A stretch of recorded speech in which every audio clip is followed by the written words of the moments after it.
Assalamualaikum warahmatullahi wabarakatuh. Perkenalkan, nama saya Hisamuddin Al-Hakim, NPM 2301012011. Nah, di sini saya akan menjelaskan materi terkait ayat-ayat tentang manusia. Nah, di sini dari materi saya ada 5 subbabnya, yaitu yang pertama hakikat manusia di dalam Al-Quran. Kemudian yang kedua ada kemuliaan manusia dalam Al-Quran. Kemudian yang ketiga adalah tugas manusia sebagai khalifah fil ardh. Kemudian yang keempat yaitu kelemahan dan keterbatasan manusia yang ada di dalam Al-Quran. Kemudian yang terakhir, yang kelima, yaitu kemuliaan manusia dalam Al-Quran. Nah, kita akan membahas langsung, yaitu yang pertama hakikat manusia di dalam Al-Quran. Nah, asal-usul manusia disebutkan secara rinci dalam ayat Al-Quran yang di sini saya contohkan, yaitu Quran surat Al-Mu'minun dari ayat 12 sampai ayat 14.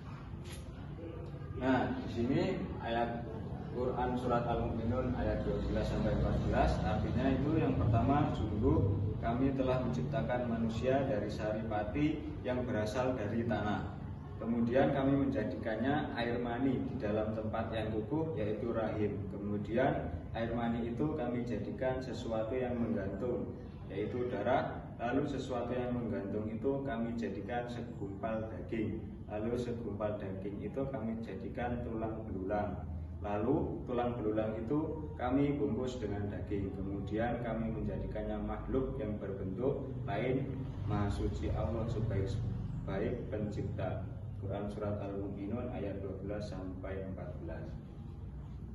Nah, itulah proses atau hakikat manusia di dalam Al-Quran yang dijelaskan oleh Quran surat Al-Mu'minun ayat 12 sampai 14.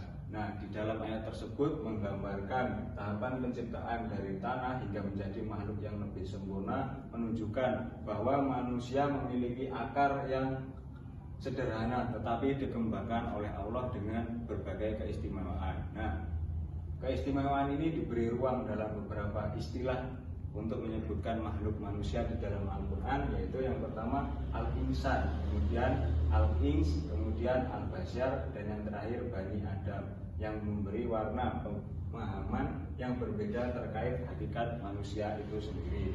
Kemudian yaitu kemuliaan manusia dalam Al-Quran.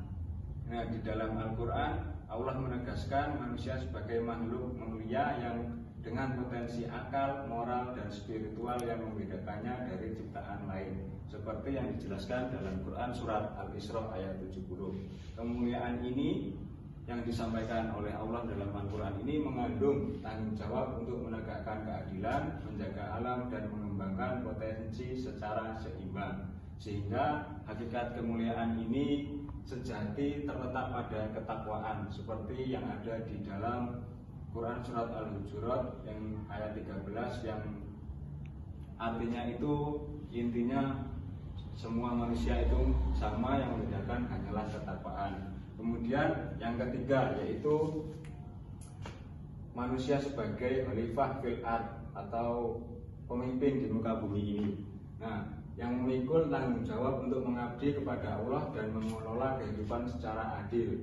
Nah, ini ada di dalam Quran surat Al-Baqarah ayat 30.